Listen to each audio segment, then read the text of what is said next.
मित्रांनो, आज व्हिडिओमध्ये मी तुम्हाला सांगणार आहे की इटाचं काम आम्ही कशा पद्धतीने करतो, किती वाजता उठतो, कशा पद्धतीने मेहनत करतो. त्यासाठी व्हिडिओ शेवटपर्यंत नक्की बघत राहा, शेवटपर्यंत पहा. सकाळी 5 वाजता उठलो आणि बाहेर आलो. बाहेर बघतो तर काय थंडीले वाजत होती. मग अश्विनीने चूल पेटवली होती, शेकत बसली होती. मग मी म्हणलं आपण पण थोडं हात शेकून घेऊया. मग जरा थोडं हात शेकून झाल्यानंतर दात घासून झाल्यानंतर गरम गरम पाणी उतरलं तोंड धुवायसाठी. पाणी घेतलं, पटकन तोंड धुवून घेऊया म्हणलं. उशीर झाला आहे म्हणलं आज लय उठायला. जरा दररोज लवकरच उठत असतो, आज जरा थोडं उशिरा उठलो होतो. मग तोंड धुवून घेतलं, तोपर्यंत अश्विनीने घरात जाऊन चहा ठेवला होता. मग गरमागरम चहा, खारी, टोस्ट खाऊन घेऊया म्हणलं. कारण का इटाचं काम करायचं म्हणलं तर थोडं खावावं लागतं, पोटात आधार द्यावा लागतो जरा थोडा. मग जरा पाट 5 वाजता जरा खाऊन घेतलं. मग त्यात काय 1 तासभर गेला. बाहेरून बघतो तर काय उजडलं होतं आणि धुकं पडलं होतं. 6:30 वाजले तर तरी पण बाहेर गार लागतच होतं. मग पटकन कुलूप लावलं आणि निघालो फडात. पटकन कामाला सुरुवात केली.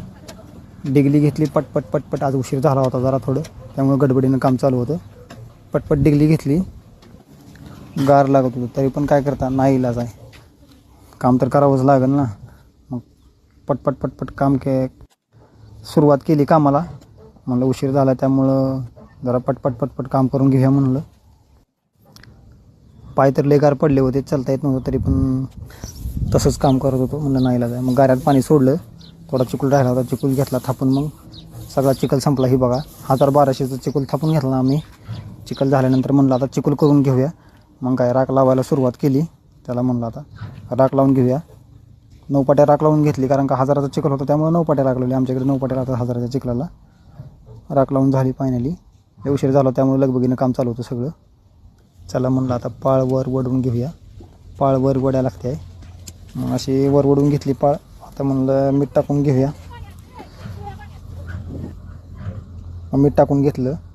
आता रोटर फिरवायचा. आता मीठ टाकावं लागतं. मीठ टाकल्यानंतर रोटर फिरवायचा. आता रोटर चालू केला. चला, रोटरमुळं काय होतं माहिती आहे का मित्रांनो, रोटरमुळं चिखलाला मेहनत चांगली होते. सगळा चिखलाचा मातीचा सगळा एकजीव होते. चिखल मस्त मऊ येतं, सकाळच्याला थापायला येते. हाताला म्हणजे असं जास्त त्रास होत नाही. आणि जसं पाहिजे तसं आपल्याला चिखल सोडता येते. पातळ घट जसं पाहिजे तसं आपल्याला सोडता येते. आणि कधी पाहिजे तेव्हा उठून थापता पण येते.